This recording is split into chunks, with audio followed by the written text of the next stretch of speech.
All right, so you're a pre-med that wants to go to med school. The biggest thing that you definitely need is clinical experience. There are a dozen of options that pre-meds can do that can level up their clinical experience. But there's only one experience, in my opinion, that I think stands out above everyone else. What's going on, guys? Dr. Shaq here. Welcome back to another video. I'm gonna break down the most common clinical experiences, rank their value, and explain why one specific clinical experience stands above the rest. Because not only did it help me get into medical school, but it also gave me a much better understanding of what it means to deliver patient care, how that's kind of like a fundamental thing for becoming a physician. Let's get right into this. So most pre-meds actually misunderstand what clinical experience really means. A lot of pre-med students really think that clinical experience just comes down to taking vital signs, drawing labs, doing all the hands-on medical procedures. I mean, those things can help, but admissions committees won't focus on your abilities so much as how you're able to describe them. When medical schools talk about clinical experiences, they're really looking at three things. First, how close are you to the action?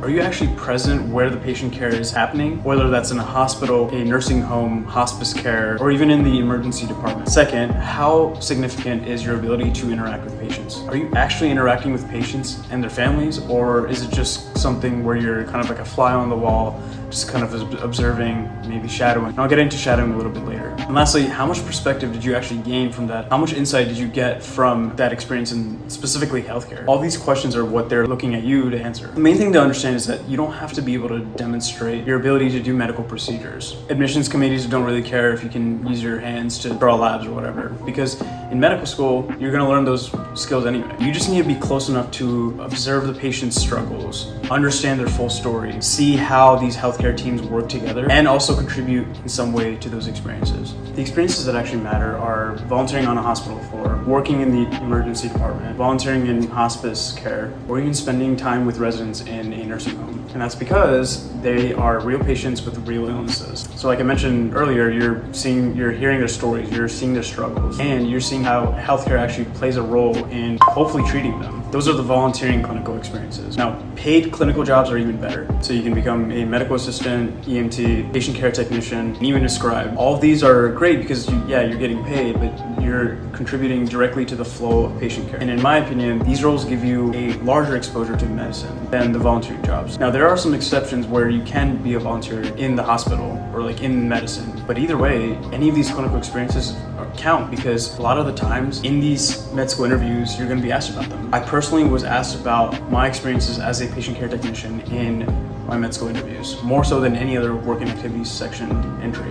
Now, when it comes to shadowing is just a tool for understanding what a physician does on a daily basis, and more so to understand whether you're interested in medical school. The only thing is, it doesn't guarantee that you are a good fit to being a doctor. Now, let's talk about a gray area. Some activities might count as a clinical experience, depending on what you're doing. As a clinical research coordinator, for example, you're consenting patients, administering surveys, or even interacting directly with the participant. And that can provide a lot of clinical exposure that indirectly impacts the livelihood of the patient. But if you're sitting in a lab running experiments or analyzing data all day, that's just basic science research. It doesn't really count. And that same thing applies to public health experiences and even community outreach. Now, if you're helping patients navigate healthcare, working through like vaccine clinics or even counseling patients under supervision, I guess that could count, but that's it's more so administrative work behind the scenes. Med schools might consider that to be some kind of like public service or something like that. Before I started medical school, I worked as a patient care technician, or PCT, for about 2 years on spinal cord injury rehabilitation. So it was a rehab unit. Yes, I took vitals. Yes, I drew labs. Yeah, I helped with patient transport, but that's not why I found it as valuable. The reason why I found it valuable is because of the COVID-19 pandemic. The pandemic actually at the time overwhelmed the hospital resources, and because of the large influx of patients, a lot of these patients had to be relocated to other floors. So our unit actually became partly a COVID unit. And so that played a role in my ability to perform patient care. And basically, it was pretty tough to balance a lot of the demands and a lot of the responsibilities associated with that. On my unit, many of these patients sustained life-threatening injuries. Some, yes, were learning how to walk again, but they were still struggling because they had a high likelihood that they had COVID. So in being able to adjust to the demands of their new body, they had to fight off another illness. It was a complicated mix between different illnesses at the same time. I saw how frustrated the patients were when they called their loved ones and their family members. But I also saw the victories. That first victory when one of the patients who lost the ability to walk initially, terrible car crash, they were able to take their first step. I was able to write down a lot of these experiences and how I was able to impact so many patients' lives. And that's why I think being a patient care technician is the best clinical experience that any pre-med should do, really.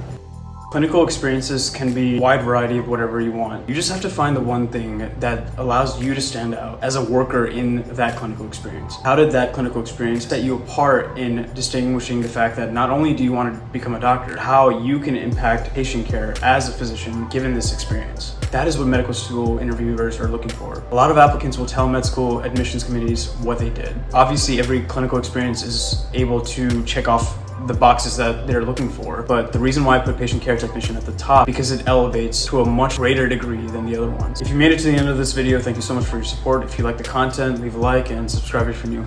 I'll see you in the next one. Peace.